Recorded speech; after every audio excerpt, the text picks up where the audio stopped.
salen a la venta o que comercializan para otras empresas o que simplemente tiene su propio debut como un proyecto o un producto personal. Siempre a lo largo del tiempo, como los sistemas van cambiando, quizás puede o que quede obsoleto o que salga algo que lo supere ampliamente, por lo cual entra en etapa de declive. Esto siempre tiene el componente de tiempo de por medio. Hay muchas empresas que eligen mejorar ese producto y sacar una versión nueva para tener cierto impacto en el mercado. Y hay otras empresas que directamente optan por descontinuar esos productos. Bueno, en algunas cosas voy a ir como un poquito más a profundo, en otras voy a ir un poquito más rápido porque hay algunas que son temas que ustedes ya tocaron. Sí, Federico, decime. Sí, profe, perdón. Ahí en el gráfico que muestra, ¿eso aplica a la versión de un producto o es al producto entero, no importa cuántas versiones saque, tarde o temprano va a declinar? No, no, no. Ahí depende mucho del producto. Si el producto es universión, aplica el producto. Si el producto tiene múltiples versiones o mejoras, que serían llamados relanzamientos, ahí estaría ok y se puede permanecer con el mismo producto. Pero como en el caso del ejemplo que puse la vez anterior, si sacan una aplicación que es para tener un token que se vincule con la aplicación del banco, pero luego eso se deja utilizar, en ese caso ese producto termina siendo discontinuado.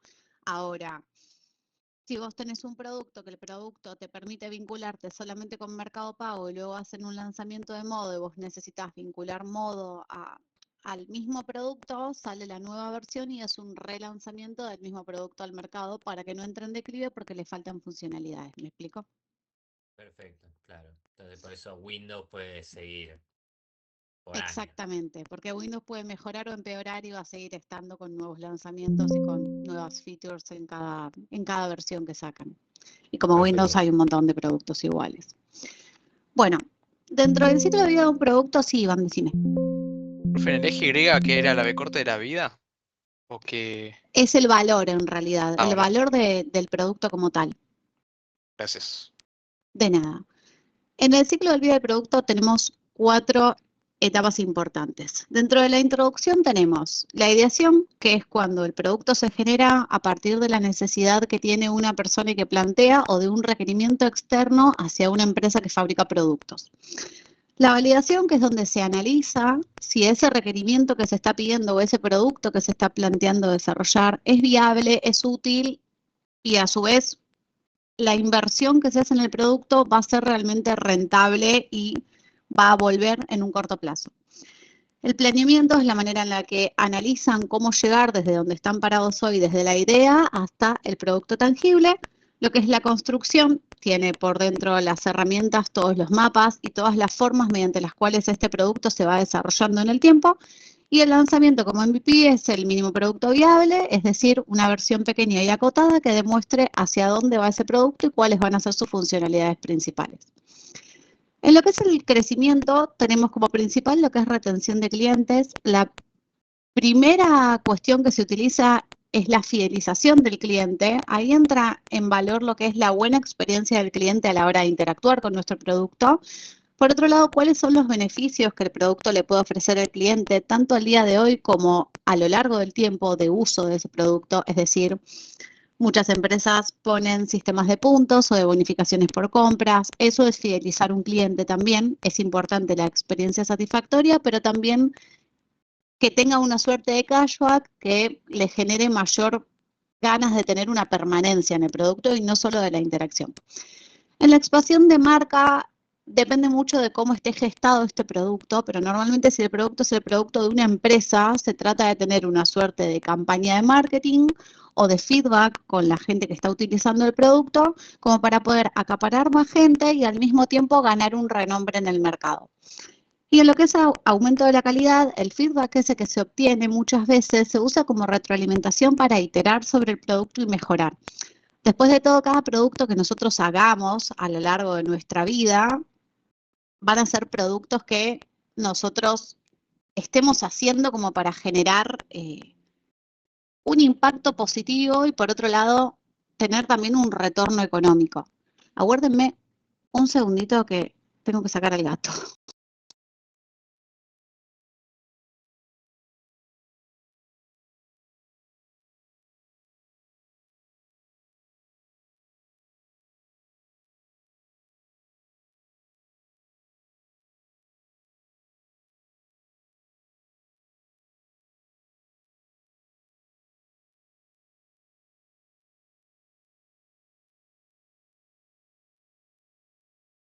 Listo, perdón, pero me saltaba una vez más y me iba a dar algo.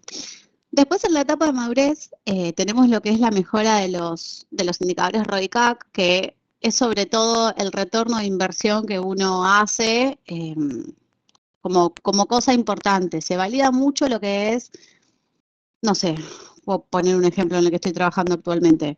Nosotros estamos lanzando un producto de inteligencia artificial que automatiza X cantidad de horas de trabajo de otras áreas. Esas horas de trabajo se miden como un retorno de inversión, ya que es un riesgo operativo la cantidad de horas mías que tienen que utilizar para generar ese proceso, más la cantidad de, ¿cómo se dice? La cantidad de tiempo, más la cantidad de recursos que requieren, más la envergadura económica que tienen que poner para realizar ese proceso, sea por contratación de plataformas externas, de algún proveedor que obtenga algún servicio, o mismo lo que es la inteligencia artificial como tal. Y se hace una validación de cuánto es el gasto operativo que se está teniendo y en cuánto tiempo vamos a tener ese reintegro. Es decir, si vale la pena que una persona justifique 2 horas diarias laborales para tener un retorno de 2 horas diarias laborales de otra persona, y se hace como una suerte de ecuación. Por ejemplo, yo tengo 10 horas de trabajo para entregar un proceso que tengo que entregar, pero el cliente al que beneficia este proceso en realidad le ahorra 50 horas mes. Entonces, una inversión mía de 10 horas un mes para 50 horas el mes siguiente es inversión a ganancia, porque en un lapso de un mes ya tengo 5 veces el tiempo que yo estuve invirtiendo para hacer eso.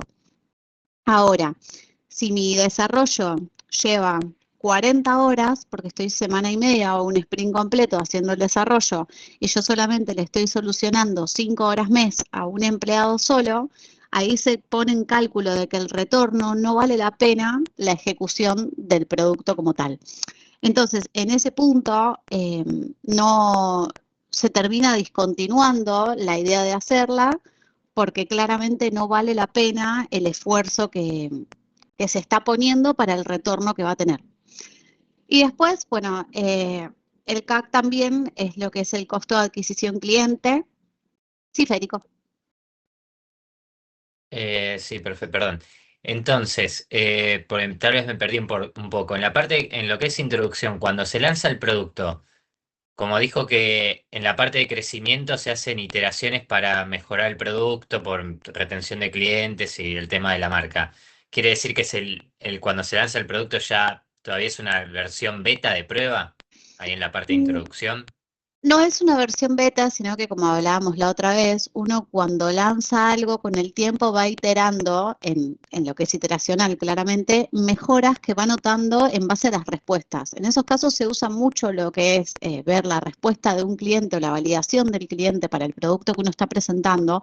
Esto pasa en la mayoría de los casos de productos nuevos. Estoy hablando de productos que se lanzan desde cero, o bueno, mejoras como hablábamos hoy para que el producto no quede en declive y sea discontinuado. Se valida mucho la apreciación del cliente, cómo toma eso, cómo responde, si hay calificaciones positivas, negativas, si hacen recomendaciones de faltantes. Muchas veces los equipos toman esas validaciones que hacen con el feedback de la gente y tratan de, como campaña de retención del cliente, agregar esas funcionalidades si le encuentran realmente un valor a la hora de mejorar su producto. La iteración siempre está para que el producto sea lo más robusto posible y, por otro lado, que cumpla con la satisfacción del cliente, que es la cosa principal a la hora de largar un producto. Perfecto, profe. Gracias. De nada. Ya en la etapa de madurez del producto, la fidelidad de los clientes ya fue alcanzada en la etapa de crecimiento, donde se busca que el cliente esté conforme con el producto, donde se busca que el cliente esté a gusto, se sienta parte del producto. Se habla en muchos casos de la manipulación de las personas, de cómo quizás las campañas de marketing y tal intentan manipular al cliente, pero en realidad lo que pasa de trasfondo es que el producto genera como una suerte de necesidad a la hora de que la persona tome la costumbre de hacer ciertas cosas con ese producto, hablando de un producto digital en este caso, y que ese producto pase a formar parte de la rutina de la vida diaria de una persona. Uno trata de ganar la fidelidad para que ese usuario permanezca en el producto y que a lo largo del tiempo siga alimentándolo. porque también va pasando que quizás uno tiene una plataforma de cierta forma, surgen nuevas cosas como la IA, por ejemplo. Antes los chats eran todos con personas directamente, cualquier aplicación de soporte te enviaba a hablar con una persona y te hacía esperar un montón, y con el tiempo de esas plataformas se las iteró para que tuvieran un chatbot que te diera una respuesta instantánea si era posible, y si no, que te derivara con atención al cliente o a cargar un ticket, dependiendo de qué estés haciendo. Entonces, en esos casos, fueron mejoras que se fueron viendo a lo largo de cosas que fueron saliendo a lo largo del tiempo y que eran necesarias agregar en el producto, y que quizás algunos clientes fueron opinando sobre que, no sé, le falta tal cosa o tal cosa demora mucho. Todo ese feedback, tanto positivo como negativo, se toma para que el producto mejore. Y bueno, después un producto entra, o sea, normalmente los productos buenos permanecen en una etapa de madurez mientras el producto sea un producto útil para el mercado. El producto entra en declive cuando ya no tiene ventas, cuando ya no tiene un fin, cuando los usuarios empiezan a perder el interés en el producto, y cuando también a lo largo del tiempo uno se da cuenta que cada vez tienen menos accesos, menos personas. Entonces, ahí volvemos a lo que hablábamos antes. Se puede intentar un nuevo lanzamiento donde, entre comillas, se puede decir que se vuelve a la foja cero del ciclo de vida del producto, porque ese nuevo lanzamiento que se va a acoplar al producto va a ser lo que lo relance al mercado renovado. Si este nuevo lanzamiento sale bien, se va escalando nuevamente a volver a estar en la posición en la que se intentó estar en el mercado en general. No sé cómo están ustedes hoy o cómo lo vieron en lo que es administración empresarial.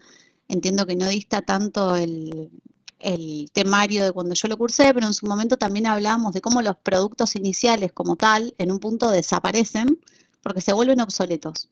Con los sistemas pasa lo mismo. Hay muchas cosas que si uno no se mantiene actualizado y a demanda de lo que el cliente realmente necesita, si el cliente no está conforme, el producto termina siendo discontinuado porque no llega a ningún lado. Bueno, tenemos las etapas dentro de la introducción. Sí. Al final, el costo de adquisición de cliente, ¿qué vendría siendo? El costo de adquisición de cliente es cuánto a vos te cuesta obtener un mercado que interactúe constantemente con tu producto y cuánto a vos te cuesta captar esa atención en otras personas. O sea, captar ese cliente para que despertarle un interés, digamos. Genial, muchas gracias. De nada. Bueno, luego dentro del ciclo de vida de producto tenemos ideación y validación, que va de la mano de lo que es pensamiento de diseño, planeamiento, que es el planeamiento estratégico, construcción, que es el ciclo de vida de desarrollo de software, y el lanzamiento es cuando sale a la luz el producto. Ahora acá yo les hago una pregunta a ustedes. Si ustedes diseñan algo nuevo, ¿cuál sería el principal fracaso de eso que ustedes están diseñando? O sea, ¿cómo considerarían que su producto fracasó? ¿Qué tendría que pasar para eso? Que el cliente no esté conforme con el producto. Sí, ¿alguien más? Sí, Iván. Claro, no. Para mí que la IA con un prompt como que ya replique ese funcionamiento de lo que hagas. Bueno, eso también va de la mano, pero el cliente no lo sabe, porque el cliente a fin de cuentas es un usuario. Entonces, si vos al cliente le das algo hecho con IA, pero que cumple con su funcionalidad, o algo hecho a mano que hace la misma funcionalidad, le va a dar exactamente igual. Pensá siempre que el usuario no es más que un usuario. La mayoría de las personas, excepto que estén en el área de sistemas o que tengan cierto interés o conocimiento por la rama, lo único que esperan es, no sé, yo quiero hacer una transferencia y quiero agarrar mi teléfono, poner transferir y que se mande. Si por adentro le pega a un gateway, pasa por una API, no pasa, no sé, opera con decir, Mercado Pago, quien sea, a mí no me importa. A mí me importa poder sacar la plata. Acá es más o menos lo mismo. Es como la expectativa que uno tiene que cumplir. De hecho, es construir algo que nadie quiera usar. Cuando uno genera un producto o un proyecto en general que está lanzando un mercado, la expectativa siempre es muy alta.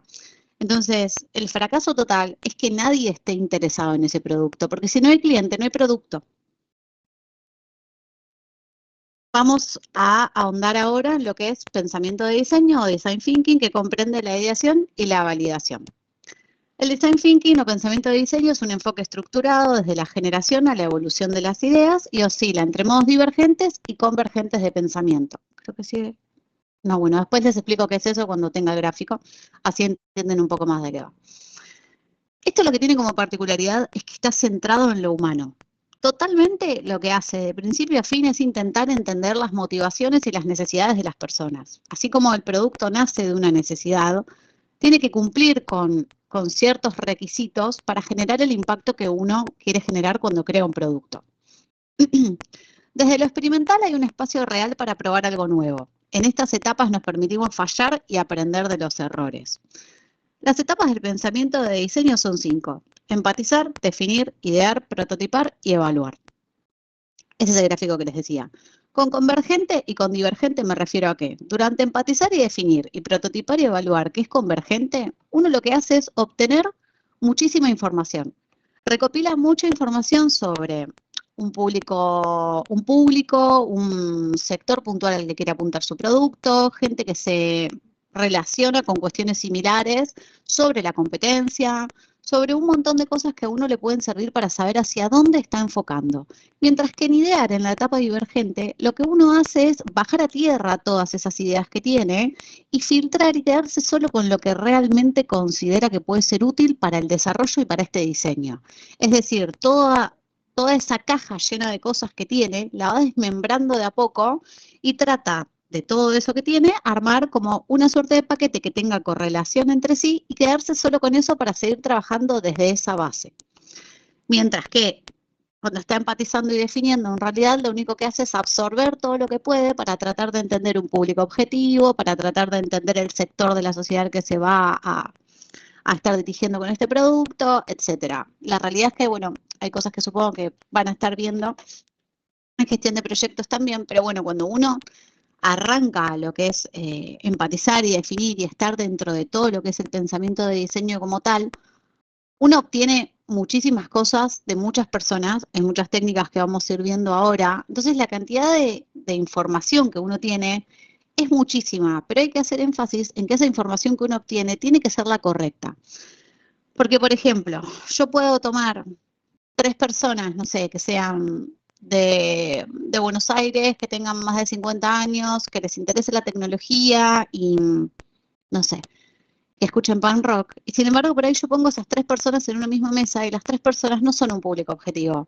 Es decir, no tienen, por más de que tengan intereses o cuestiones geográficas en común, quizás no tienen similitudes entre ellos como para ser un mismo público objetivo que apunte a utilizar tu sistema o tu producto o lo que sea que vos estés por lanzar al mercado. Por lo cual la idea es ser muy crítico y saber bien cómo hacer las cosas y cómo encararlas. Bueno, en lo que es empatizar, tenemos la comprensión de necesidades y detectar los problemas que afrontan estas personas con las cuales vamos a estar interactuando. Siempre tengamos en cuenta que lo principal que vamos a estar evaluando acá es una persona. Todo lo que uno va a obtener lo va a obtener desde la persona y con la idea de que esto sea para una persona. Las posibles herramientas que tenemos son observación encubierta, mapa de actores y mapa de empatía. La observación encubierta es básicamente ver a la persona interactuando en su propio ecosistema con sus propias necesidades y sus propios hábitos diarios y tratar de aprender de eso, para ver si una persona que tiene ciertos hábitos a vos te sirve para relacionarse con su producto, o qué necesita y usa esa persona en su diaria. ¿Vos podés brindarle o no podés brindarle un servicio? Perdón. Bueno, y de los demás, agregué imágenes. El mapa de actores o el mapa de stakeholders, que es el mapa que están viendo ahora, en primer lugar voy a aclarar que no siempre tiene que tener los 3 anillos y el centro que tiene. Pueden ser 2 anillos en el caso de que no haya stakeholders indirectos a la hora de interactuar con su producto. En el punto medio, primero les voy a explicar de qué se trata y después cómo se conforma. En primer lugar, este mapa lo que hace es graficar visualmente cuáles son los stakeholders o personas interesadas en el producto a nivel mayormente empresarial hablando, que van a ser necesarios y que van a estar interesados en que su producto salga a la luz.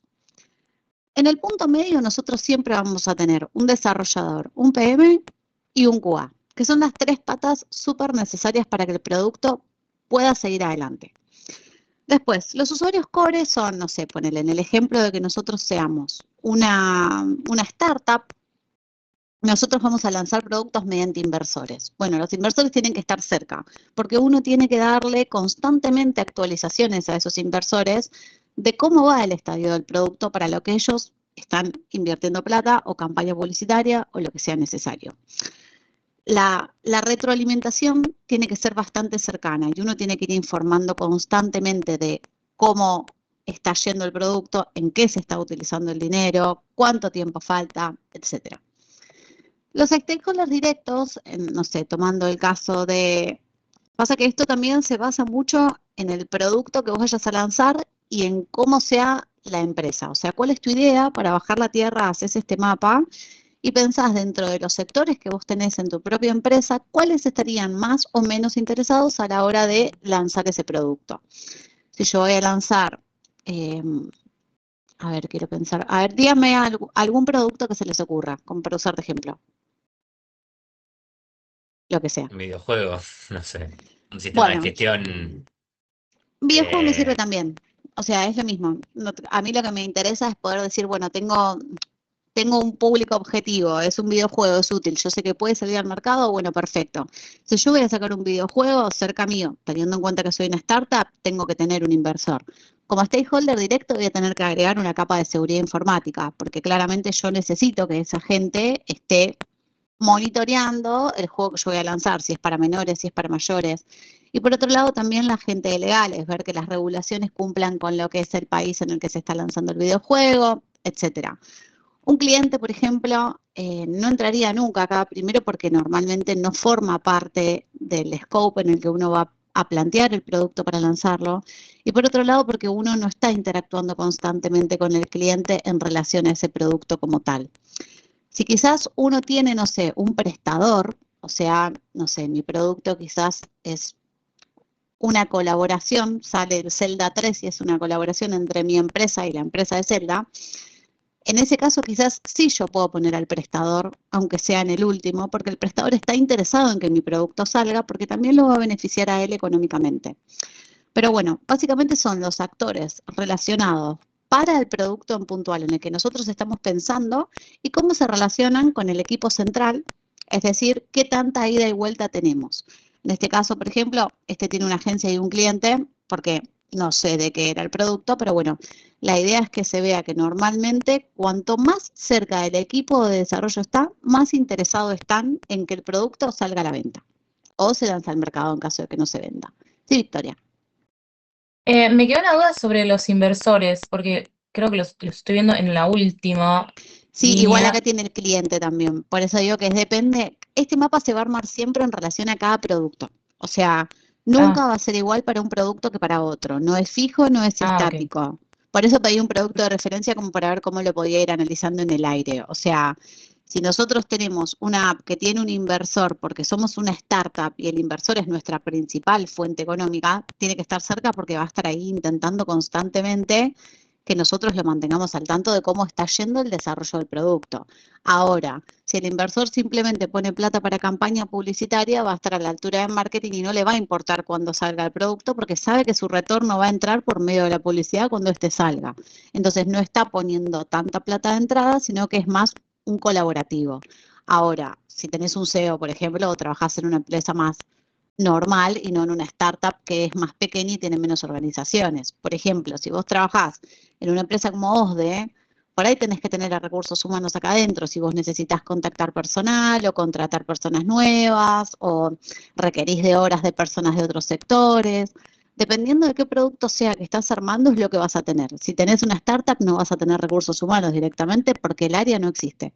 Quizás sí el rol dentro de una persona que corre bajo un cargo, muchos roles, pero no tenés un área de recursos humanos. O quizás directamente está terciarizado. Entonces es muy, muy particular de cada producto.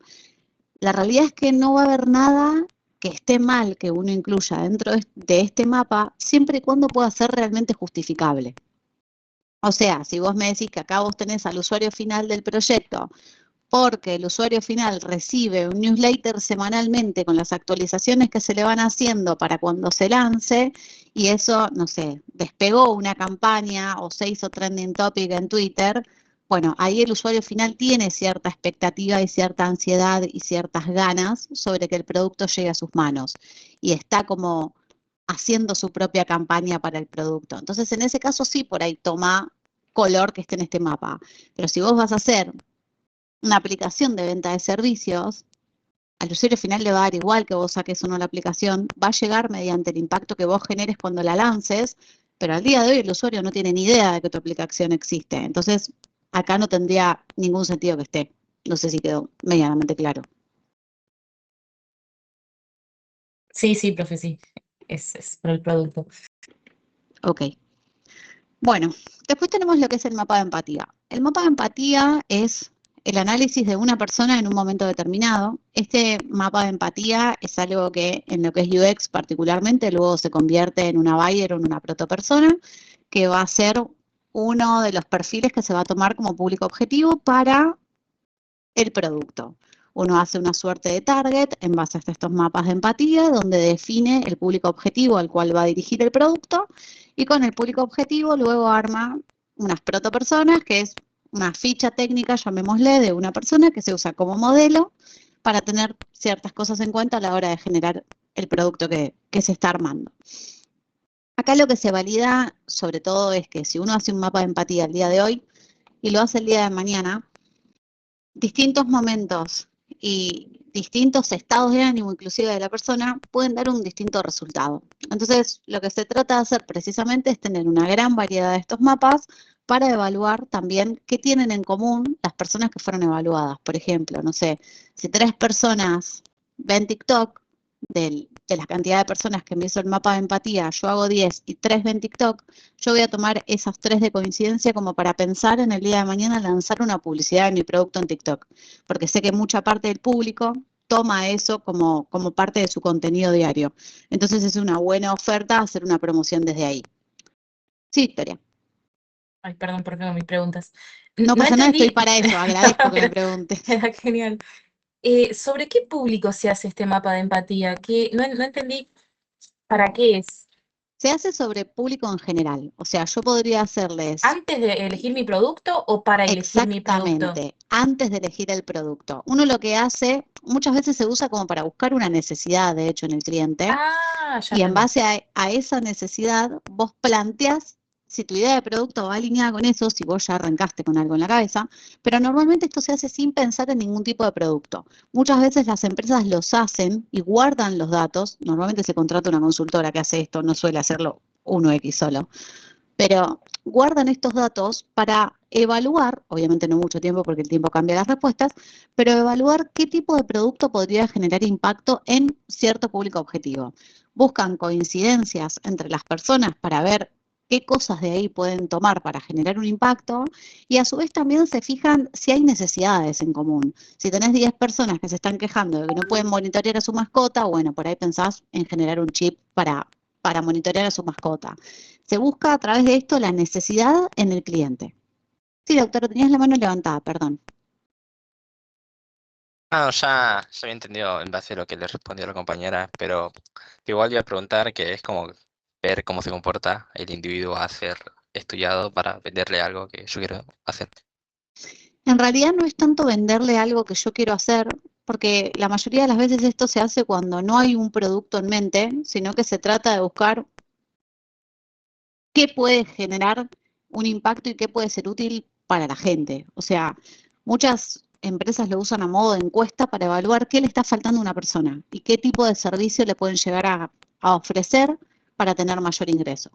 Muchas empresas, no sé, en su momento cuando sacaron la guardia ágil, lo que eran las prepagas, se hizo todo esto para evaluar en el mercado cuál era la queja general y se lo orientó desde el lado de una empresa de salud. Y mucha gente se quejó de las largas demoras, de la espera, de la desorganización de la guardia y en base a todo ese análisis de este tipo de mapas salió lo que es conocido como guardia ágil, que no sé si todos saben lo que es, pero las prepagas más grandes tienen algo que vos en su aplicación puedes registrarte a qué lugar vas a ir y a qué guardia y te dice cuánta demora tenés y a qué horario aproximado deberías presentarte. Es más o menos por ahí. Guardia, ¿cómo se llama?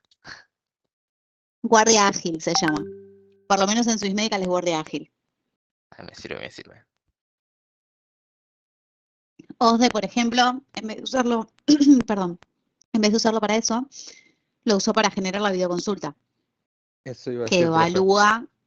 evalúa si querés, si necesitas sí o sí de urgencia una atención o si o si podés tener una primera consulta inicial con un médico virtualmente.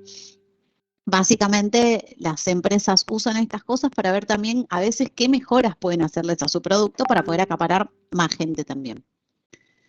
Bueno, después, en la etapa de definición tenemos comprensión de los problemas y generación de insights, es decir, puntos disparadores sobre los cuales vamos a estar trabajando y comprender cuáles son los problemas que hay sobre la gente que estamos evaluando.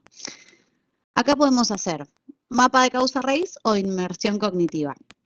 La inmersión cognitiva como tal es uno de los procesos más fuertes que tenemos dentro del pensamiento de diseño, porque es literalmente ponerte en los zapatos de un cliente. Es ponerte vos en situación de esa persona, ver cómo reacciona, cómo se vincula con el resto de la empresa, en el caso de que estemos dentro de una empresa, cómo se vincula con su ambiente, qué decisiones toma, cómo se maneja, cómo siente. Evalúas mucho las emociones, de hecho dicen que es la etapa más psicológica de todo el proceso, si bien la mayoría del proceso va por ese lado porque es todo prácticamente cognitivo-conductual. Se trata de validar mucho cómo se siente un individuo, qué expresa y demás. O sea, es como literalmente ponerte en los zapatos de la otra persona. Mientras que el mapa de causa-raíz, en realidad, les dejé un ejemplo acá también, uno tiene la parte visible y la parte no visible. Uno trabaja en la parte visible, es decir, obtiene la descripción del problema, anota sus características, qué pasa, desde cuándo, cómo pasa, etc. Y toma lo que es la verdadera causa del problema. Pero luego, desde el lado de adentro, en realidad, lo que hace es como desmembrar toda esa causa y toda esa información que tiene, haciendo una suerte de mapa para evaluar todos los factores causales de esos errores y tratar de llegar a la causa raíz. Que todo esto en realidad es algo que el usuario o la persona con la que se interactúa no lo ve. El usuario solo llega hasta la verdadera causa, el resto sucede del lado de atrás mientras se va planteando el diseño. Eso ya estamos. Pensé que le faltaba una. Sí, Federico. Sí, profe. Bueno, perdón por otra vez por preguntar. Lo que esta parte Pregunten todo lo que sea de necesario.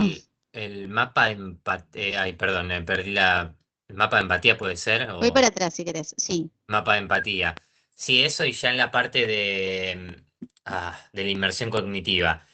En los equipos de eso todos se encargan los desarrolladores, porque siento que casi para un No, psicólogo cognitivo-conductual no, esa no, clase no. de labor de saber qué es lo que quiere un cliente, qué preferencias tiene, En todo realidad eso. es más, tanto el mapa de empatía como lo que es el resto de las etapas, o sea, el mapa de causa raíz, la mayoría de lo que es el design thinking en general se realiza desde el lado del UX. Muchas empresas tienen un sector de UX que se encarga de hacer todo esto y muchas empresas no, y por eso contratan a una consultora que les hace todo este estudio y luego desde el input que le da la consultora, la empresa arranca a formular una idea o una mejora dependiendo de dónde apunte. Pero no, esto nunca jamás lo hace un desarrollador. O sea, Ok. si van a desarrollar no van a tener que hacer nunca esto. Bueno, después tenemos, dentro de la parte de idear, es la generación de opciones de mejora. Las posibles herramientas son entrevistas o brainstorming. La entrevista normalmente es uno a uno, donde uno le suele plantear una idea a la persona que está entrevistando. Normalmente, cuando ya tenés una idea de un proyecto, o sea, cuando ya estás en la etapa de ideación de algo, vos le planteás a esa persona cuál es el proyecto que vos querés armar y un poco de detalle y demás, y esa persona va respondiendo de forma natural a ciertas preguntas. Se trata de que las preguntas nunca sean monosílabas, llamémosle, o sea, que no te puedan contestar ni que sí ni que no, sino que la respuesta sea un poco más grande.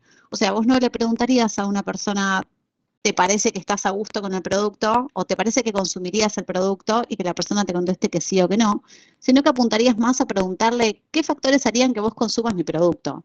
Y que la persona siempre entre como en una descripción un poco más ahondada de todo lo que sería positivo para sacar un análisis de mejora al producto que uno está planteando.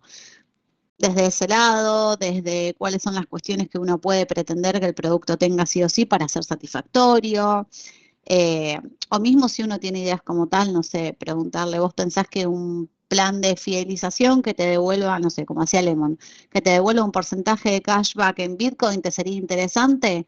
Si te contesta que sí, preguntarle por qué te sería interesante, cuál es de todo este plan lo que a vos te genera un interés para interactuar con este producto.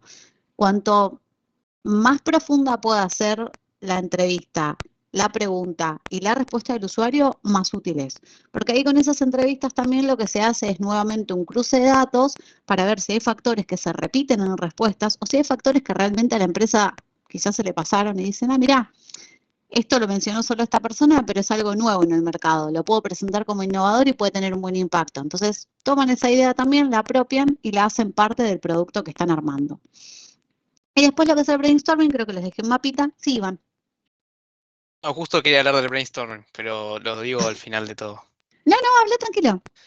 Que yo ya también he aprendido en una empresa que estoy trabajando de cómo hay algo que se llama brainstorming inverso, que es que en vez de buscar las ideas que puedan mejorar o llevar a la solución del problema, es como lo contrario, es como qué situaciones empeorarían la situación para llegar al problema. Y es como que es lo Exactamente. Está sí. acá. Ah, está ahí, sí, bien. Ujú. Por eso yo les puse acá el mapa donde tienen todas las técnicas.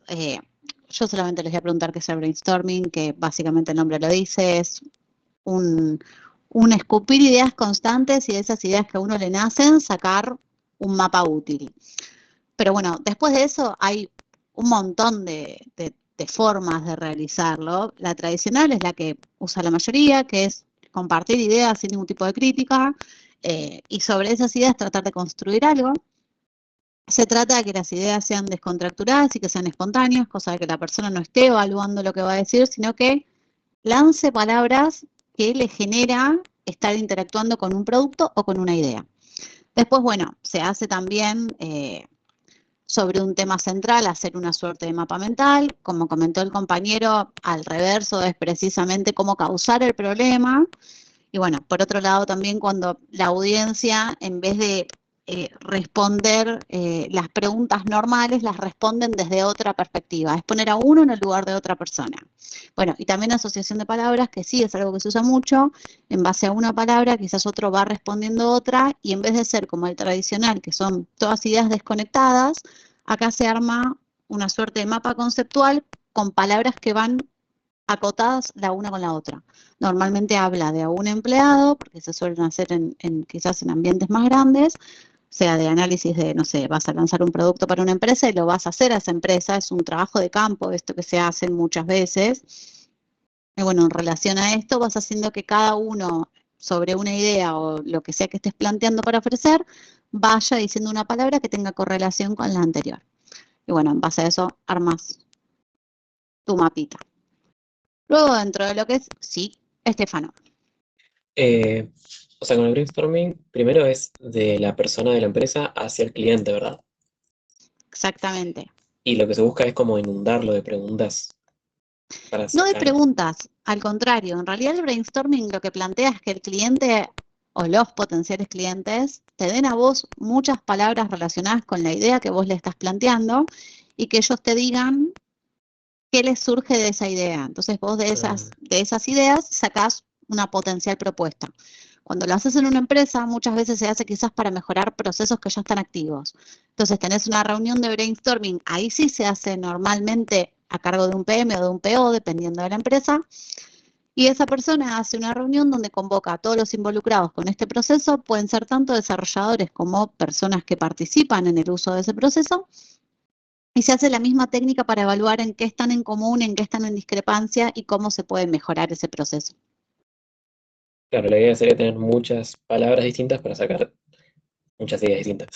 Exactamente, la idea precisamente es eso, tener muchas ideas descontracturadas y sobre esas ideas descontracturadas poder trabajar. Genial, muchas gracias. No, de nada.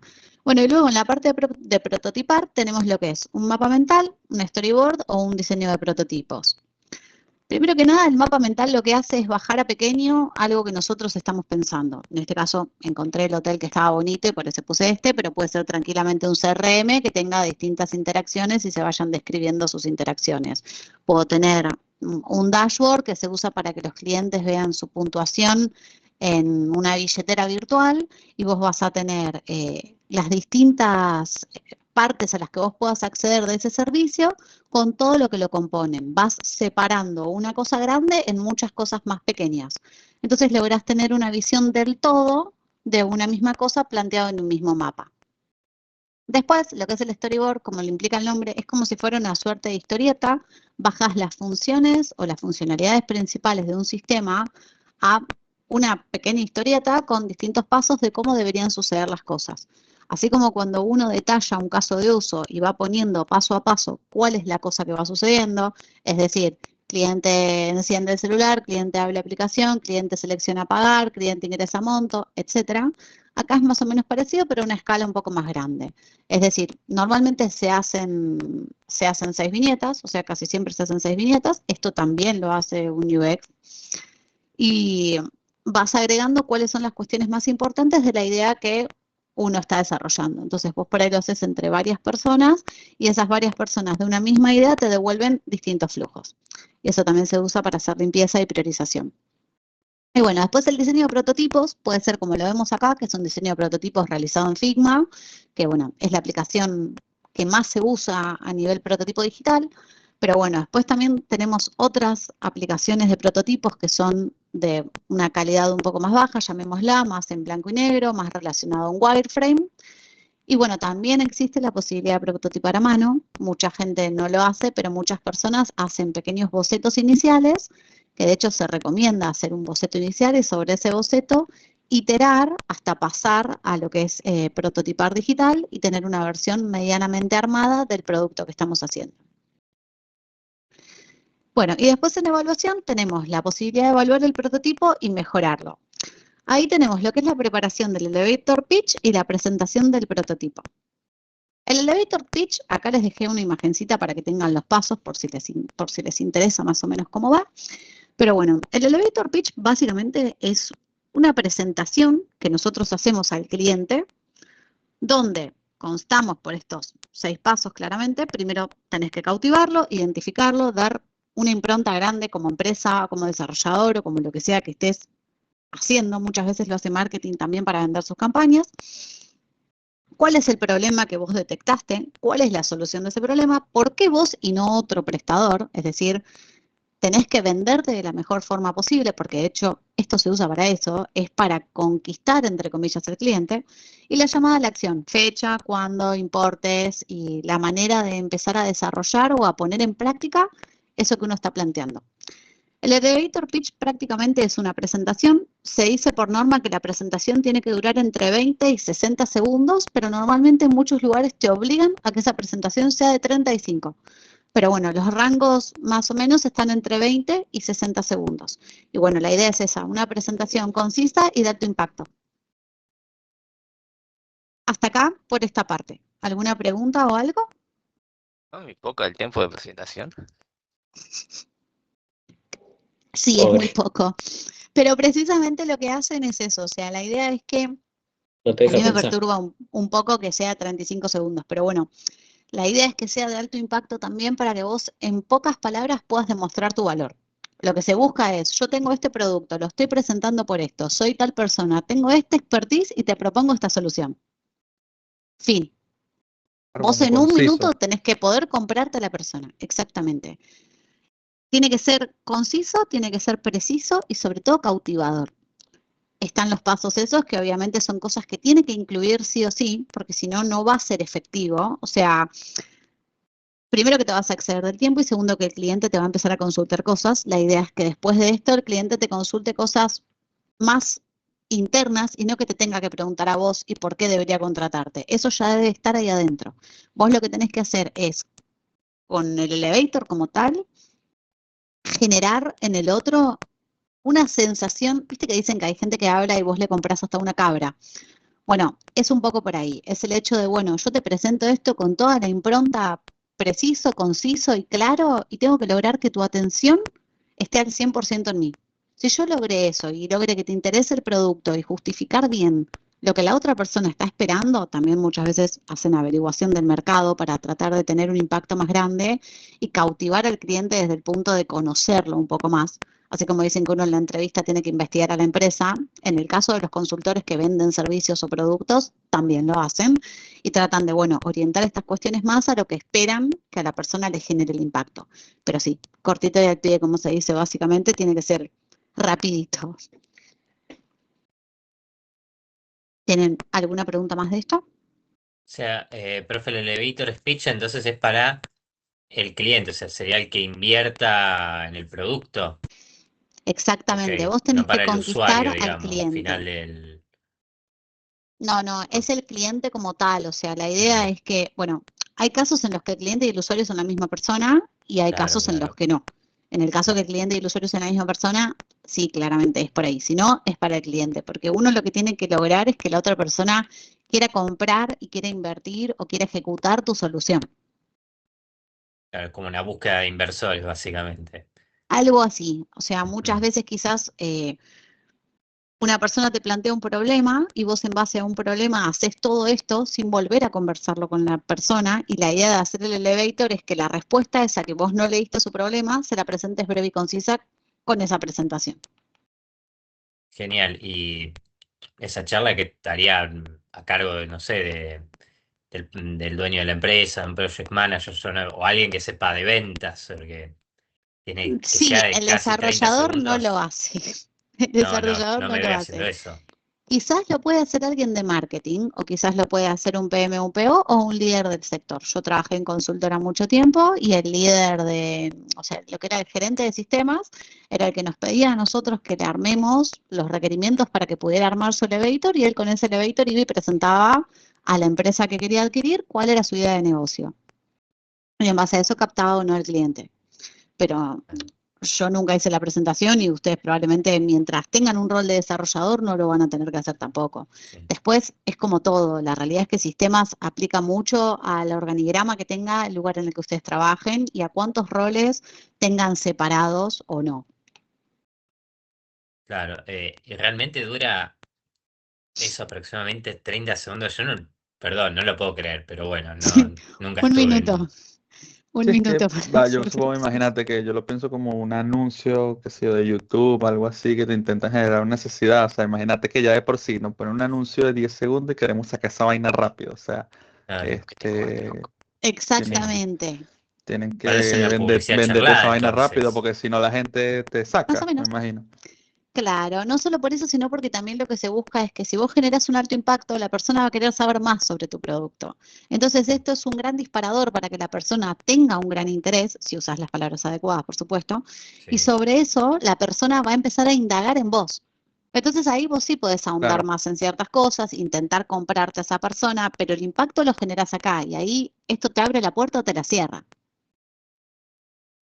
genial. Entonces la palabra clave es impacto, es eso, tener que impactarlo, que Sí, se interese más por el producto. sí, es ganarte el cliente. Esto sirve para Ok, ganarte el cliente. Después el perfecto, resto profe. depende de uno, porque si vos te Ujú. ganás al cliente, pero después le presentás una solución que no va acorde a lo que vos le presentaste en el elevator, vas a perder al cliente. Pero bueno, todo se supone que tiene que ir alineado en un mismo camino. Para eso se hace todo este proceso también. Bueno, perfecto. Bueno, ¿alguna pregunta más o paso a los siguientes temas? Supongo que no. Voy a buscar la presentación. Hoy traté como de, más que hacer la presentación con detalles, hacerle la presentación también con imágenes, cosa de que tengan una referencia visual de lo que fuimos viendo. Y que bueno, cuando vuelvan a ver la PPT recuerden de qué salía cada imagen.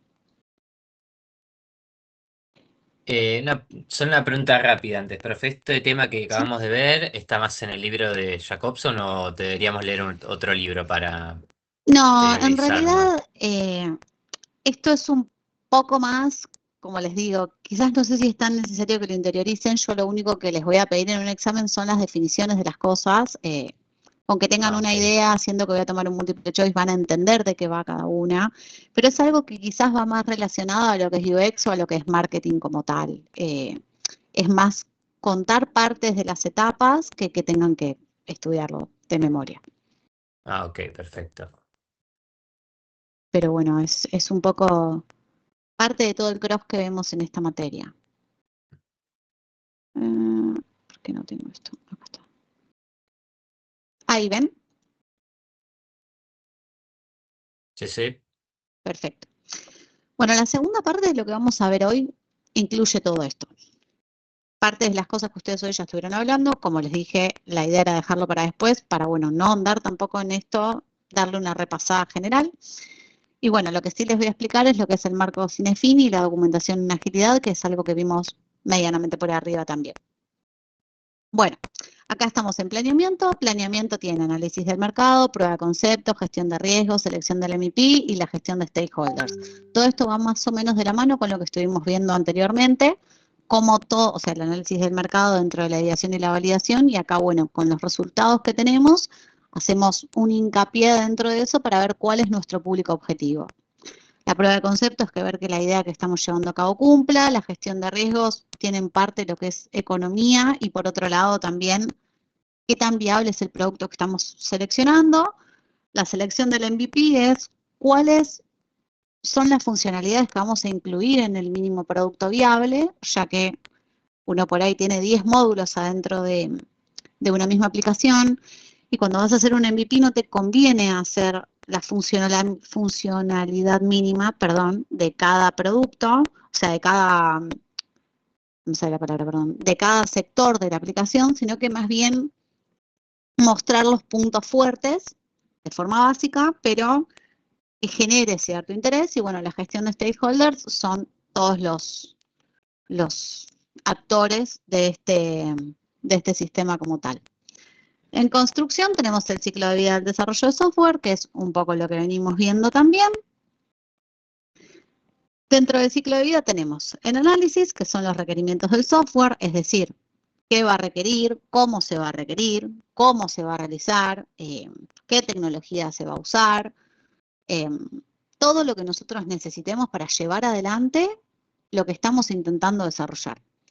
Dentro del diseño se hace lo que es el modelo de comportamiento, que también claramente incluye los casos de uso dentro de las documentaciones, y el modelo de datos, que el modelo de datos son los diagramas básicos de las bases de datos, cómo interactúan entre sí y demás.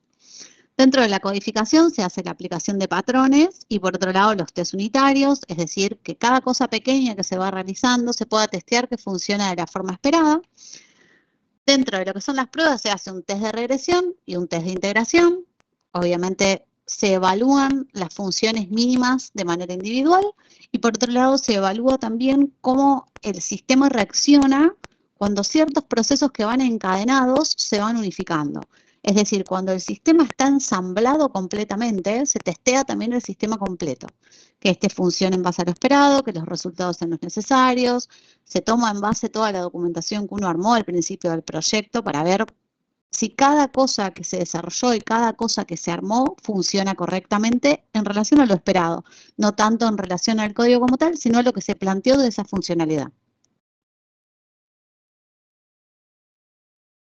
Después, en la implementación, en el caso de que el sistema sea para una empresa, quizás los desarrolladores hacen un sistema para la gente de cuenta corriente que ingrese en ese las facturas, no sé, los prestadores, proveedores, estoy tirando fruta para tener un ejemplo.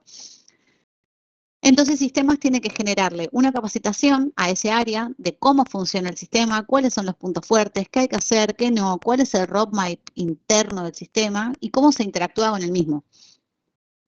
Pensamos en que nosotros estamos presentando algo desde cero a gente que está acostumbrada a usar otro tipo de sistema y la idea es que básicamente, sí, Lautaro, ¿Cuál es el qué, perdón?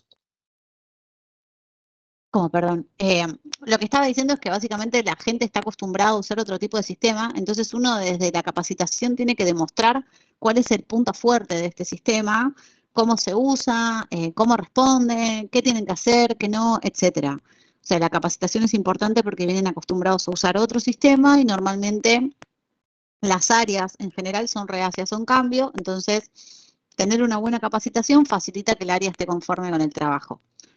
En el caso de que la implementación se realice para una empresa externa, uno lo que hace es ir como consultor a dar también la misma capacitación que le daría internamente a su propia empresa. Y bueno, en ese caso el soporte es diferente, porque normalmente en muchas empresas se manejan de forma correcta y hay una etiquetera para el soporte, tanto si el sistema es externo como si el sistema es interno. Y en algunas otras quizás la implementación lleva a que el soporte sea por ticket a un externo o 1 a 1 si es interno. Pero bueno, eso no hace tanto a la diferencia. La idea es que ustedes tienen que tener en claro es que la capacitación es importante para que el cliente esté a gusto con el desarrollo que se le está entregando y que el soporte va a ser necesario y muchas veces el soporte también incluye mejoras, pero la idea principal es que funcione de acuerdo a lo esperado. Hay distintos enfoques de gestión de proyectos. Son como buenas prácticas o herramientas que son un roadmap para que uno pueda llegar a transformar o innovar una organización mediante el proyecto que uno está presentando.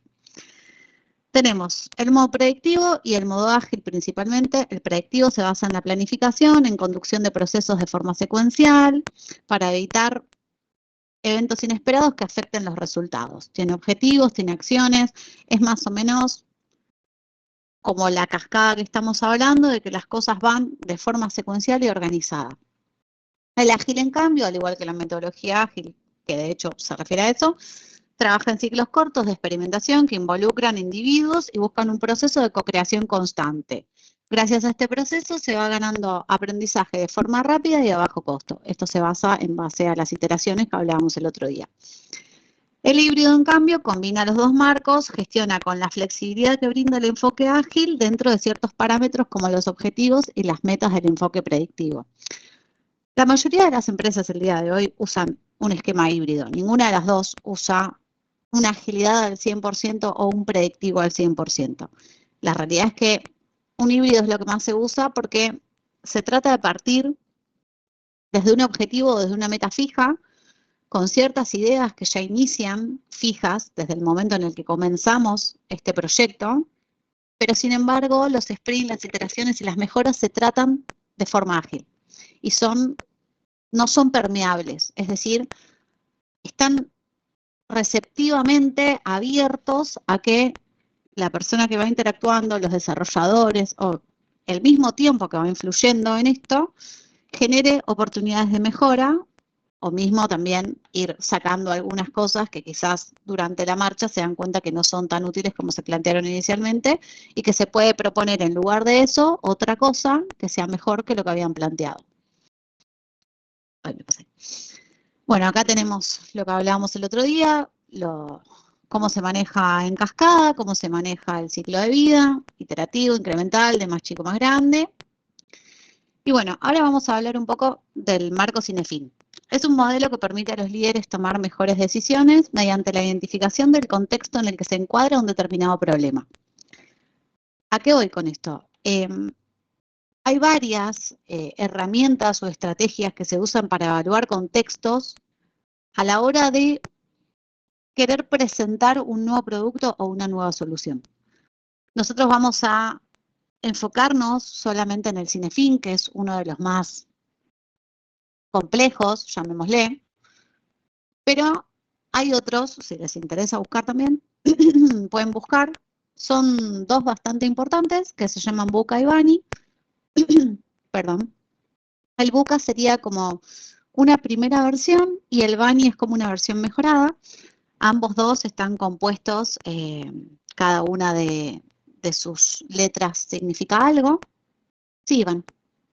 Profe, ¿podría escribirlos así? Sí, por supuesto. Cada una de sus letras significan algo y estas letras son lo que conforma el análisis que realiza cada uno de estos tipos. También son muy importantes para el concepto y para todo el contexto de lo que uno está creando, ya que desde ese punto se evalúa, por ejemplo, cuáles son las debilidades o cuáles son los objetivos a los que se quiere llegar. evalúa el contexto en general, al igual que esto, sobre cómo uno debería validar antes de lanzar su producto o su idea. ¿Qué debería tener en cuenta? El Cinefin en realidad evalúa el contexto de un problema, un error o algo que está sucediendo, pero va más de la mano de cómo uno debería responder a ese problema dependiendo del concepto en el que se encuentre. Por ejemplo, igual después lo vamos a ver más en detalle, pero les explico más o menos para que tengan una idea antes que arranque a hablar. Si nosotros tenemos un problema y el problema se lo categoriza como simple, ahí lo que hay que hacer es evaluar, clasificar el tipo de problema que tenemos y en base a eso armar una respuesta con la cual vamos a encarar el problema. Si está en complicado, se evalúa de la mano con otra persona, o sea, no somos nosotros los que encaramos 100% la respuesta. En el caso de que esté en caótico, por ejemplo, lo que más se espera es dar una respuesta rápida. Uno tiene que responder de la forma más rápida posible porque eso puede tener una consecuencia negativa muy fuerte. Bueno, y dentro del complejo en realidad se busca un poco más un consenso antes de dar una respuesta.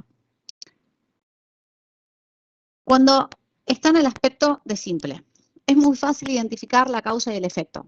Y estas dos van netamente conectadas. O sea, uno tiene una causa que genera un efecto que es fácil de ver, que es fácil de analizar y que es fácil de responder y evaluar también. Por lo general, la respuesta correcta es clara, es conocida por todos, es indiscutible. Uno tiene una secuencia de acciones y eso normalmente cae en esa secuencia de acciones.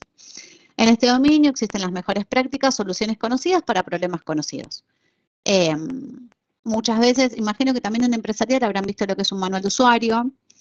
Bueno, en estos casos, normalmente si está categorizado como simple, se acude a un manual de usuario o alguna documentación que se tenga como para responder en base a eso. No hay mucho análisis porque la respuesta es clara y es única. Cuando se encuentra en complicado, en realidad acá los problemas ya son un poco más grandes y se requiere de un poco más de expertise para responder a esa necesidad. Hay muchas soluciones que pueden ser correctas y que pueden ser aprobadas para el problema que uno está teniendo, pero en realidad uno lo tiene que evaluar con un experto para que el experto sea el que defina cuál de todas esas respuestas que uno tiene para este evento es la correcta.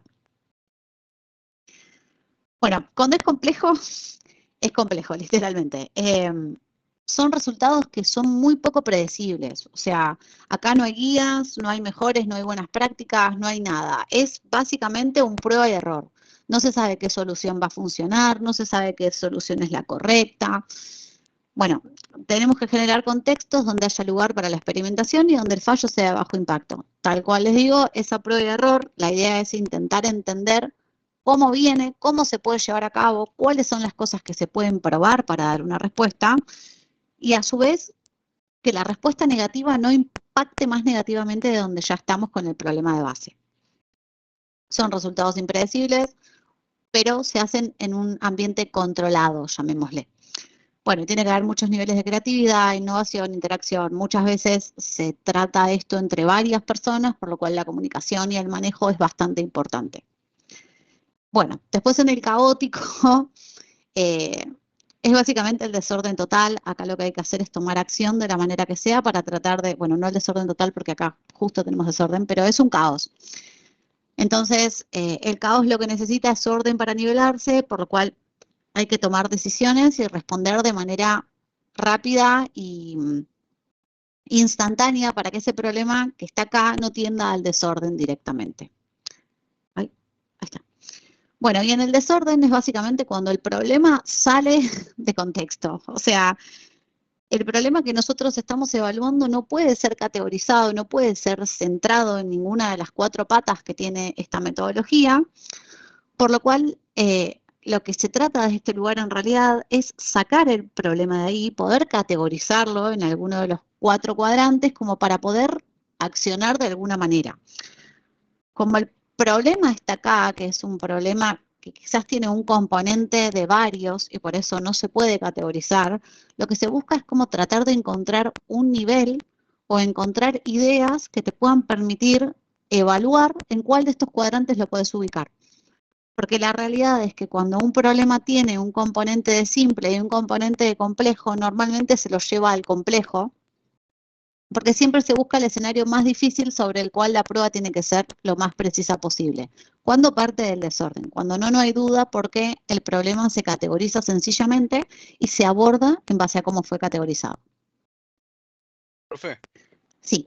y por ejemplo, hace un ejemplo de desorden en un caso posible. Porque, por ejemplo, no me queda tan clara la diferencia entre el desorden y caótico, así como de caso.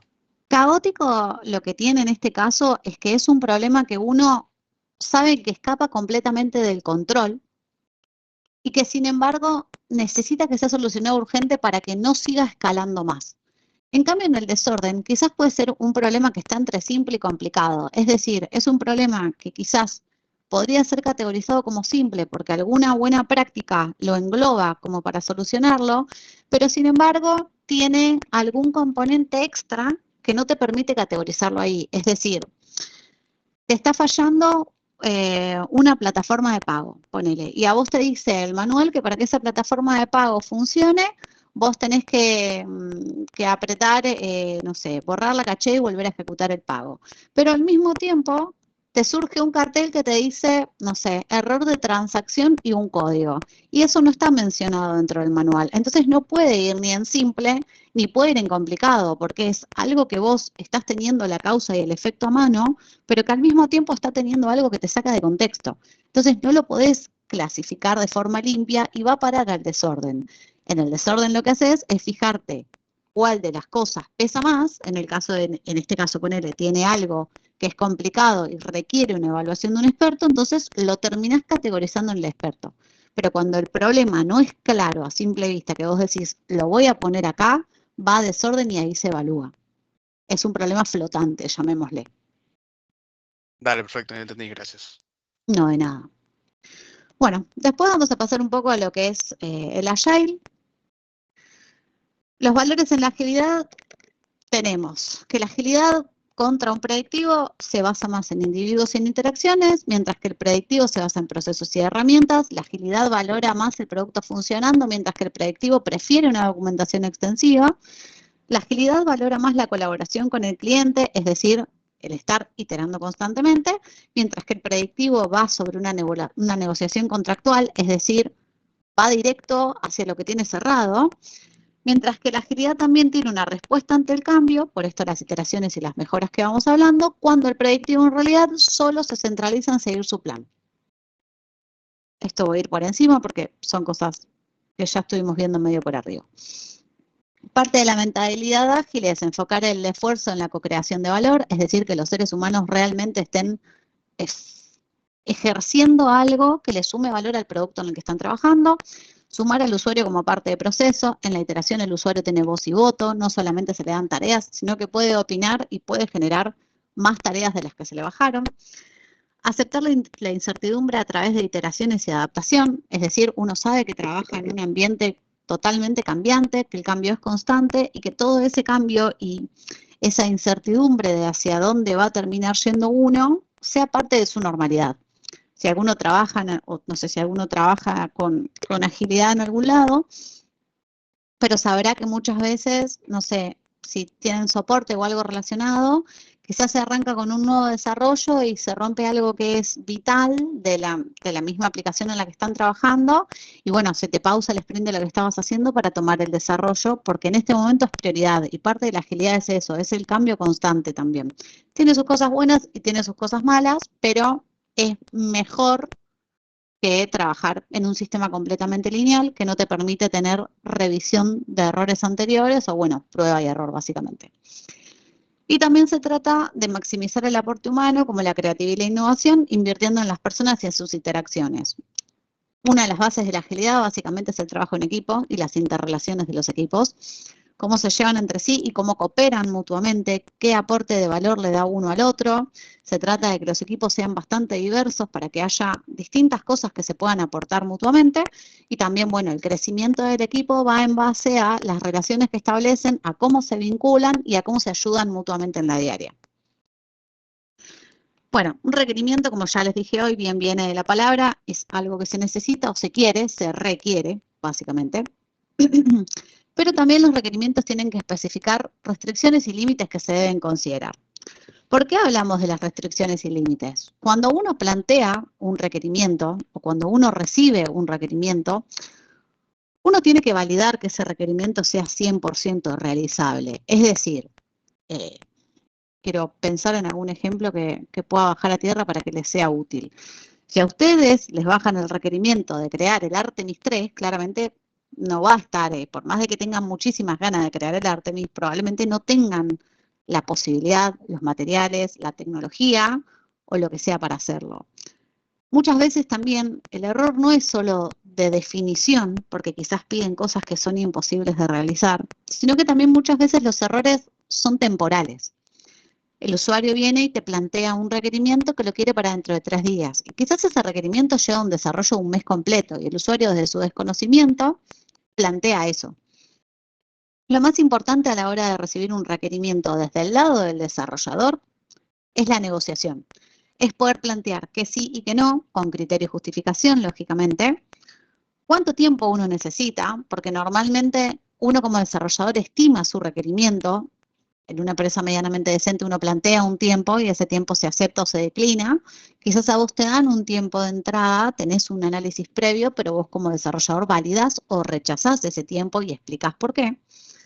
Pero uno siempre tiene que tener en cuenta que los límites que uno ponga a la hora de realizar un requerimiento, ya sea porque la tecnología con la que se está trabajando no lo permite, porque el tiempo estipulado es menor del que uno necesita, o porque el requerimiento es algo que simplemente no se puede desarrollar por las prestaciones con las que uno cuenta o por el ecosistema en el que se está trabajando, es muy importante analizar el requerimiento y establecer esto de entrada.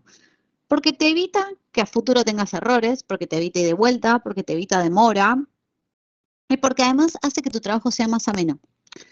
Desde el lado del analista funcional o desde el cliente, porque dependiendo también de la empresa en la que trabajen o de la modalidad en la que trabajen, la persona que les baja un requerimiento va a ser diferente, siempre se tiene que tratar como cliente, llamémoslo, sea lo que sea, de generar el requerimiento funcional de la forma más detallada posible. Es decir, cómo es el procedimiento actual, en el caso de que sea algo a modificar, cómo es actualmente, cómo quiero que sea, qué cosas tiene que hacer, a qué cosas tiene que responder, cuáles son los carteles que yo quiero que les devuelva al usuario en caso de que sea una interfaz visual, cuánto tiempo, para cuándo yo lo necesito, cómo quiero que se vea. Muchas veces, dependiendo también de donde trabajen, en los requerimientos se adjuntan capturas de pantalla de mockups que ya trabajó el área de UX UI, de cómo quieren que se vea esa nueva funcionalidad o de cómo quieren que sea la UX nueva que van a desarrollar.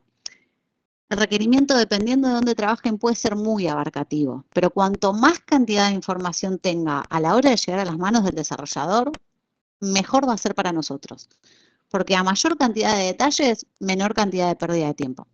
Y sobre todo, vuelvo a hacer hincapié, el límite. Porque el día de mañana, si ustedes no saben evaluar, analizar bien y poner el límite correspondiente, esto les va a traer un problema en el trabajo.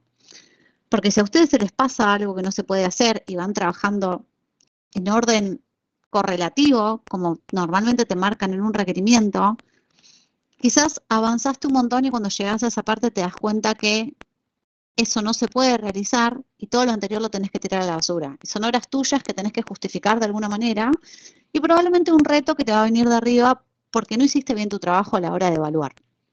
Entonces, bueno, mi consejo es ese, en relación a requerimientos, siempre lean todo, siempre analicen, siempre planteen bien el tiempo a hacer las cosas y sobre todo sean honestos con ustedes mismos. Esto es más como consejo, porque uno muchas veces se cree la máquina trabajadora que va a hacer las cosas en 24 horas y después te terminan corriendo porque en esas 24 horas ninguna persona llega a hacer lo que vos planteaste que ibas a hacer y el problema termina siendo tuyo. Entonces, más allá de especificar restricciones y límites, también tengan en cuenta sus propios límites personales y sean honestos con ustedes mismos para no encontrarse en una situación incómoda el día de mañana.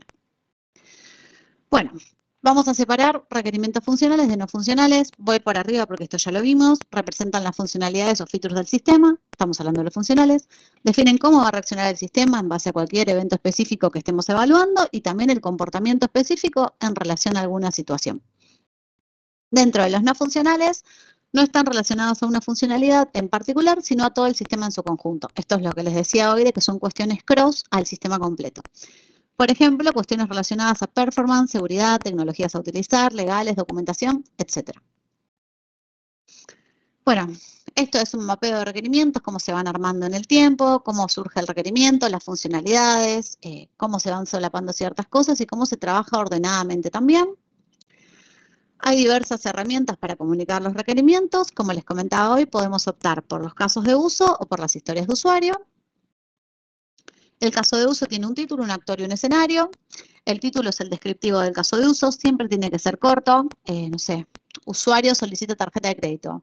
Eso es un título de un caso de uso. El actor es el usuario y el escenario es cómo el software trabaja en este escenario puntual que estamos planteando. Es decir, cuál es la respuesta esperada que tenemos que tener de esto, cómo sucede, cómo inicia, cómo termina, etc.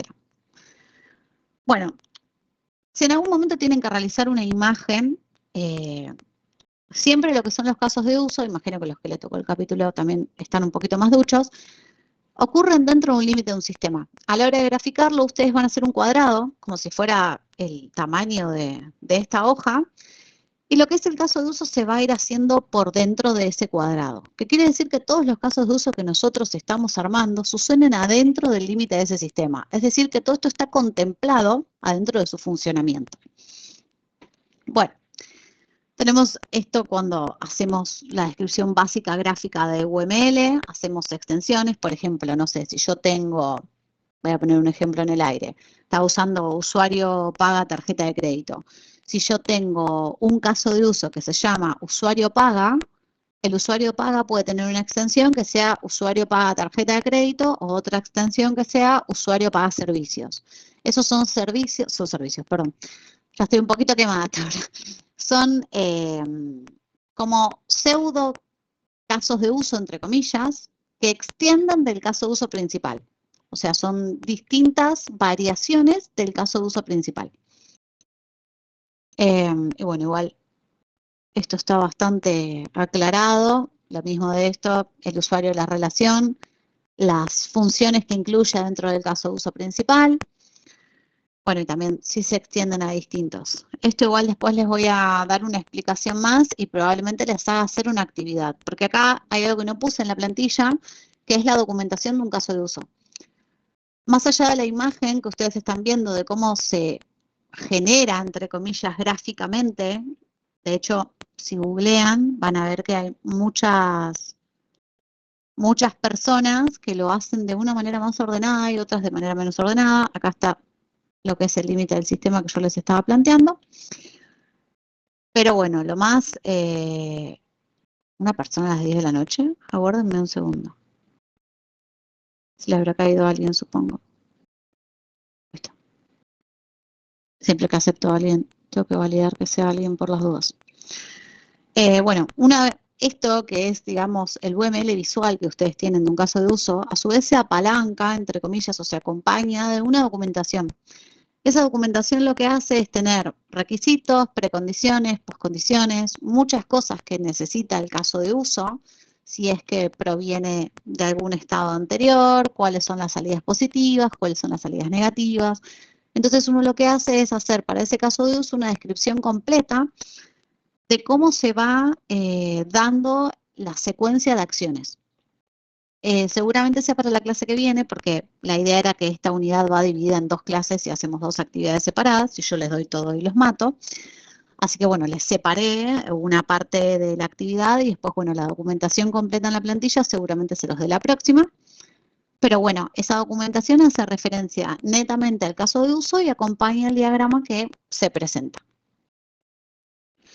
Bueno, vamos a hablar de la estructura de documentación en agilidad. Acá también va lo mismo que lo que les aplico. De la teoría a la práctica muchas veces hay un abismo, por lo cual yo les voy a explicar la teoría, también les puedo complementar con mi experiencia en muchos lugares, pero bueno, cada lugar es un mundo y en muchas partes suelen realizar de maneras distintas estas cosas. El orden real es este, o sea, nosotros deberíamos tener primero que nada les explico para los que no tienen ni idea de qué estoy hablando, que estos son las tarjetas que van organizadas adentro del tablero mediante el cual las personas van a estar trabajando. La parte más alta es la épica. Agrupan un conjunto grande de funcionalidades, porque todos estos features, en realidad la épica no va a tener solo uno, sino que va a tener N cantidad de features que sean relacionados al funcionamiento o al requerimiento principal que se está pidiendo. Acá dice que pueden demandar 3 meses en su realización, es real. En algunos lugares duran menos y en algunos lugares duran más. Usan el criterio de que si es un proceso muy grande que agrupa muchas funcionalidades, por más de que esté planteado a resolverlo en menos tiempo, arman una épica igual. El tiempo, si a ustedes les preguntan, yo hoy en un parcial o el día de mañana, un profesor, Dios no quiera, vayan a final, van a tener que poner 3 meses porque la teoría es lo que indica. El feature es el primer child que tiene la épica, llamémosle esto, se organiza de padre a hijo, básicamente como una suerte de herencia. Son parte de una épica, son muchos normalmente y pueden demandar un mes en realizarse. Lo mismo. Pueden demandar un mes o a veces puede demandar 2, una feature, porque también depende de cómo redacta la persona que te redacta a vos estas cuestiones. Normalmente las arma un PM en conjunto con un PO y con una lista funcional, pero a veces los conceptos, dependiendo de cómo se maneja la empresa, son distintos. Normalmente igual en la feature sí digamos, se respeta esto de que demandan un mes. Y luego tenemos el hijo del hijo, que es la historia de usuario. La historia de usuario describe una funcionalidad específica en lenguaje natural comprendido por la totalidad de los miembros del proyecto. Puede demandar una iteración, 2 semanas, una iteración, un sprint, es exactamente lo mismo. El sprint en la mayoría de las empresas es de 2 semanas, en algunas es de 1, como les comenté anteriormente, pero la historia de usuario, lo máximo que debería tardar serían 2 semanas. Dependiendo del tipo de tablero que se use o del tipo de espacio que usen para generar todo este orden, a veces tienen un nivel más chico, y es que la historia de usuario como tal puede tener tasks, que son pequeñas tareitas donde se trata de segmentar esta historia de usuario. Es decir, son mini tareas de una tarea grande. Muchas veces adjuntan en la historia de usuario lo que es el requerimiento total, que va pegado a la feature que estamos desarrollando. O quizás a la épica, pero no tanto. Normalmente, si la épica es un proceso grande, como no sé, integrar biometría en una aplicación de celular que de momento no lo tiene, el requerimiento se va a hacer a nivel de la épica. Si la feature, por ejemplo, es una feature que va a tener 5 historias de usuario abajo porque uno tiene que agregar un medio de pago, pero sin embargo ese medio de pago se requiere que se toquen muchas cosas, quizás esa feature del medio de pago se desarma en varias historias de usuario o en una sola, dependiendo de la complejidad que tenga. Pero bueno, a veces, en muchos lugares, cuando la historia de usuario inclusive sigue siendo muy compleja, porque la bajada del requerimiento que estamos teniendo es bastante grande, ahí en la historia de usuario se trata de hacer esta diversificación también de las pequeñas tareitas, como para que pueda ser más fácil de iterar. En su momento creo que yo les dije que por lo menos yo no puedo tardar más de 8 horas en hacer una tarea. Y a mí las historias de usuario me las desmembran en tareas todavía. Por lo cual, en 8 horas yo tengo que cerrar de mínimo 1 o 2 tarjetas. Entonces, la idea de esto es que si la historia de usuario es muy compleja, yo no tenga que cargarle 25 horas a una historia de usuario, sino que pueda ir dentro de estas 2 semanas sus pequeñas tareitas internas, cargándole la cantidad de horas que me van a ir llevando y cerrando a medida que voy avanzando en los procesos. Toda esta documentación como tal es clave para que, por un lado, los líderes o las personas que se encargan de manejar este tablero estén al tanto de cómo estamos nosotros en relación a los procesos que estamos ejecutando, y por otro lado, porque muchas veces gerentes, CEOs, dependiendo de dónde trabajen, hago hincapié en eso, piden un estatus de en qué está cada uno de los desarrolladores y cómo están con cada una de esas funcionalidades. Entonces esto, yo por lo menos trabajo en Azure, se hace una bajada de línea directamente desde Azure y en base a eso se presenta un tablero completo con información de todos, en qué estamos, cuántas tareas cerramos, cuántas no. Creo que también ya se los dije, pero por lo menos en muchos trabajos también estos cierres de tareas se usan para medir no me sale la palabra, el rendimiento de cada uno de los empleados. Es decir, si cumple, si es funcional, si no, cuántas tareas cierra, cuántas historias cierra, cuánto tiempo.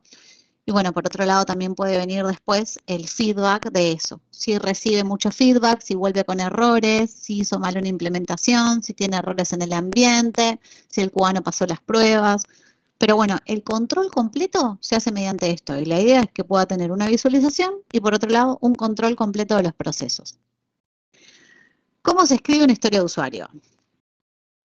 Como un tipo de usuario, o sea, como un comprador, quiero comprar varios ítems para facilitar mi proceso de carrito. Va por ahí. O sea, la idea es que se describa qué tipo de persona o qué tipo de usuario es el que está planteando la historia de usuario, básicamente.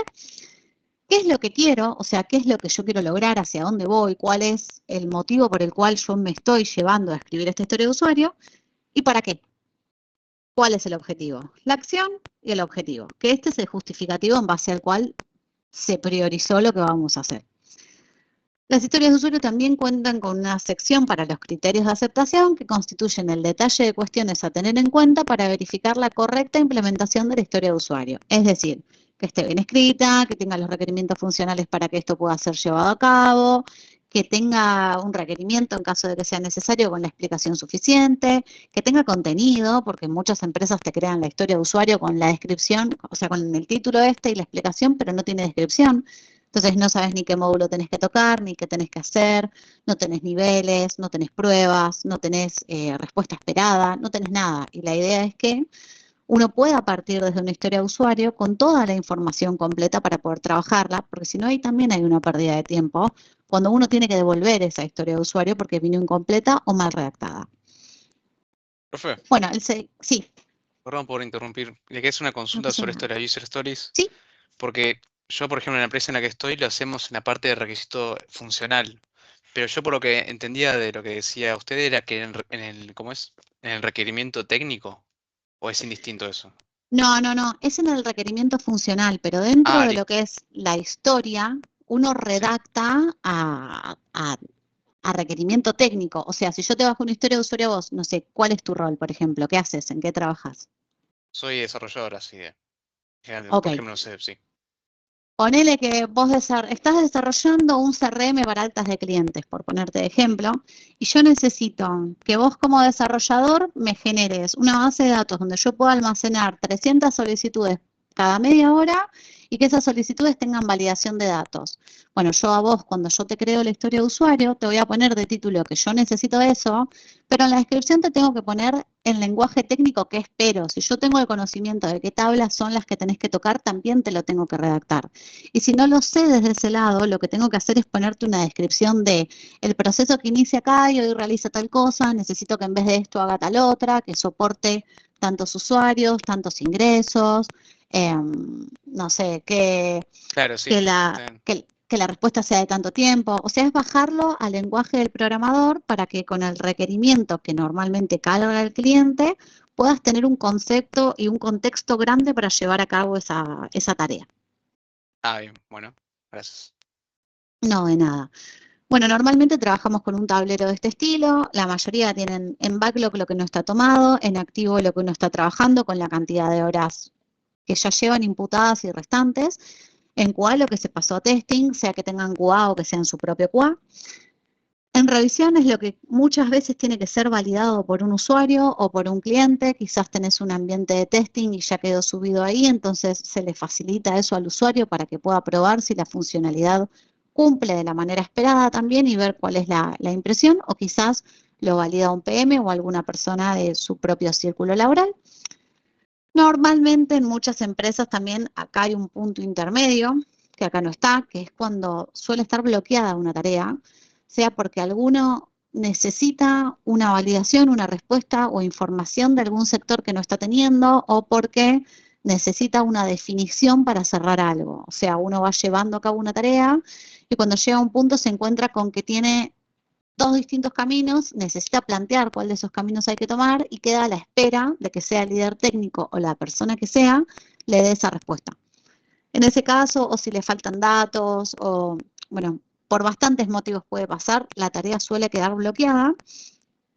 Y bueno, una vez que se toma, pasa de bloqueado a activo nuevamente, pero es un estado en el que se suele poner para dar visibilidad también, porque si uno tiene una tarjeta que está en estado bloqueada, supongamos que no existe esta columna como acá, cuando está bloqueada una tarjeta, uno tiene la obligación de comenzar con otra, porque no se puede quedar boyando. Entonces, muchas veces tener dos tareas activas para una misma persona, si no van de la mano en relación a un mismo desarrollo que estamos haciendo, puede generar ruido o que básicamente tengas un reto desde arriba de por qué no cerraste una tarea y tomaste otra.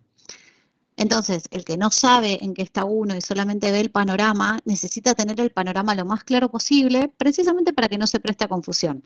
Y bueno, la columna bloqueada ayuda para eso, para que si uno tiene una tarea bloqueada, sea obvio que está bloqueada, se pueda justificar por qué, y que si se demora la fecha, teniendo en cuenta de que quizás había un deadline y la fecha del deadline de esa tarea era pasado mañana, pero el cliente no me pasó unos datos de los que yo dependía, o no sé, el prestador no me pasó los endpoints, que se sepa que la responsabilidad no es mía. Yo estoy bloqueada por un tercero, yo necesito que ese tercero me responda, la tarjeta queda ahí frisada, yo mientras trabajo en otra cosa. La visibilidad de esto tiene que ser lo más clara posible. Y bueno, después en terminado se cierran lo que son las tareas una vez que ya fueron cerradas, que pasaron por lo que es testing y que fue aprobado por el cliente. Y bueno, por lo menos en mi caso, que se hace el deploy en producción. Una vez que ya está productiva la tarea, recién ahí se cierra y se coloca como terminada. A veces se adjuntan capturas de pantalla del resultado esperado o de cómo cerró el proceso. Si son pantallas de cómo quedaron las pantallas, o un justificativo que muestre que la tarea fue realmente cerrada, aprobada y que está correctamente finalizada. Así que bueno, eso por ahí. ¿Tienen alguna pregunta?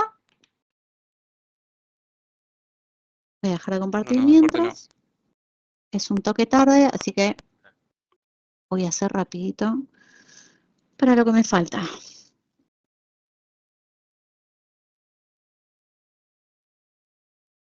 Les prometí que íbamos a cortar a las 10 y hoy me excedí, me voy a exceder un toque. Les pido perdón, pero la clase que viene les juro que les devuelvo esos 10 minutos.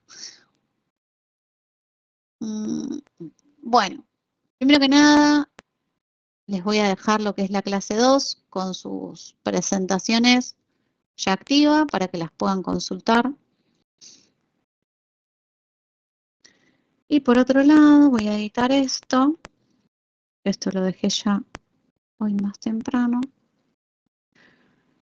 Les voy a pedir también, porfa, que me digan si ahora entrando al campus pueden ver la actividad que figura